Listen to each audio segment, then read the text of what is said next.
Bonjour à vous, Alix et Marco, joyeux Noël. Bonjour à toutes et à tous, madame, monsieur. Voici l'actualité nationale.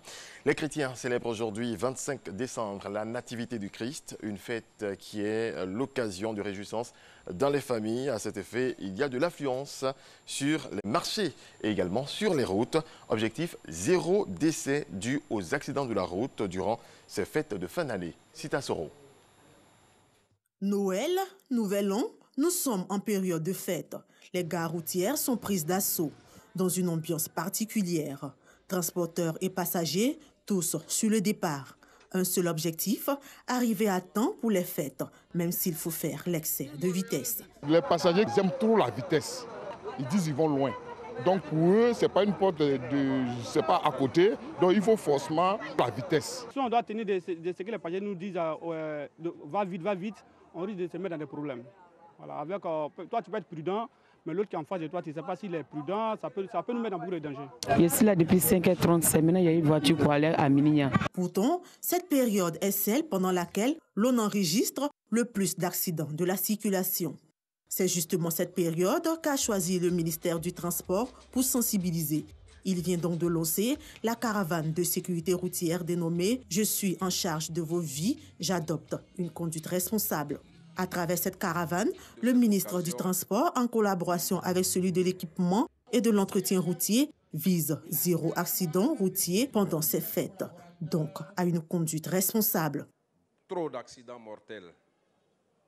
C'est le pays, c'est l'économie du pays qui en prend un coup. Nous profitons de cette occasion pour lancer le message à la prudence sur nos routes, au respect du code de la route, parce que nous voulons que vous et nous passions les fêtes en famille, dans la joie, dans la gaieté. Chaque année, environ 6 000 cas d'accidents de la circulation sont enregistrés en Côte d'Ivoire, faisant au moins 600 tués et plus de 13 000 blessés, selon l'Office de la sécurité routière, OSER. Pour donc réduire ces chiffres, le ministre a annoncé la prise de certaines mesures. Dans le cadre du renouvellement du parc automobile, le président de la République et le Premier ministre ont fait un effort particulier, un effort important pour leur permettre d'accéder à des véhicules de meilleure qualité en réduisant conséquemment les frais de douane et de taxes sur les véhicules. Les acteurs du transport, conscients du rôle qui leur incombe, comptent tout mettre en œuvre pour assurer la sécurité de leurs passagers. La CITA, avec leurs véhicules mobiles de contrôle technique, nous allons pouvoir vraiment sécuriser et mettre les véhicules en état minimal pour que vraiment il y ait moins d'accidents sur nos routes. Nous lançons un appel à l'ensemble des transporteurs routiers ivoiriens pour que véritablement sur les routes, nous puissions rouler en toute sécurité en observant les règles minimum du code de la route. La caravane débutera le 27 décembre par les communes du district d'Abidjan pour s'étendre à toutes les villes de l'intérieur du pays. La nouvelle année s'annonce bien pour les femmes entrepreneurs. Dès janvier 2019, une caravane va sillonner le pays pour les informer des sources de financement dont elles peuvent bénéficier. La commission genre, femmes et entrepreneuriat de la Fédération ivoirienne des petites et moyennes entreprises a organisé l'installation d'un collège pour un meilleur résultat de la caravane de formation et d'installation de 100 000 femmes en entrepreneuriat. Investissement public en Côte d'Ivoire pour la période 2020-2022. Le processus de programmation est lancé. Il vise à affecter les ressources financières disponibles aux projets prioritaires. Didier Nguessan. Des routes, une école, un centre de santé. Ces infrastructures d'intérêt public se planifient longtemps avant leur exécution. Les investissements publics sur la période 2020-2022 n'échappent pas à ce principe de planification.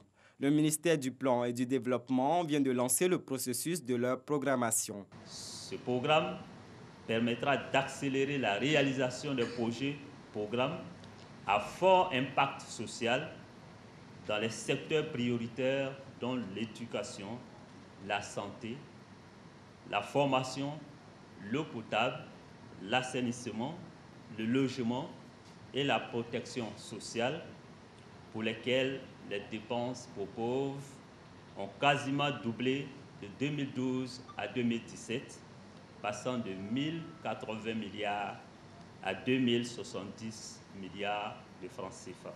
Selon le directeur de la programmation des investissements publics, le processus vise à atteindre l'efficacité des dépenses publiques avec en prime l'accès aux services sociaux de base pour la population. Les projets sélectionnés doivent satisfaire à plusieurs critères, notamment la viabilité et le niveau de financement. Nous allons vraiment mettre l'accent sur le suivi des projets pour nous assurer que l'ensemble des marchés qui sont passés, l'ensemble des infrastructures qui sont réalisées soient de qualité et soient durables. Concernant le budget, plusieurs innovations sont annoncées. Ce volet budgétaire-là introduit plusieurs innovations, notamment la pluriannualité. Voilà, c'est de permettre donc à des projets structurants, c'est de permettre donc aux dépenses d'investissement d'être programmées sur une période où le Parlement pourra prendre des engagements. Voilà, donc sur un certain nombre de dépenses d'investissement sur une période qui va au-delà de 1 an. Les projets inscrits à la programmation des investissements publics sont prioritaires dans le cadre du budget de l'État. Ils sont plus de 200, des agents de santé, des infirmiers diplômés d'État et sages-femmes à être opérationnels à l'issue de 3 ans de formation au sein de l'INFAS de Korogo. Ils ont prêté serment au cours de la cérémonie de baptême initiée par l'Institut de formation des agents de santé.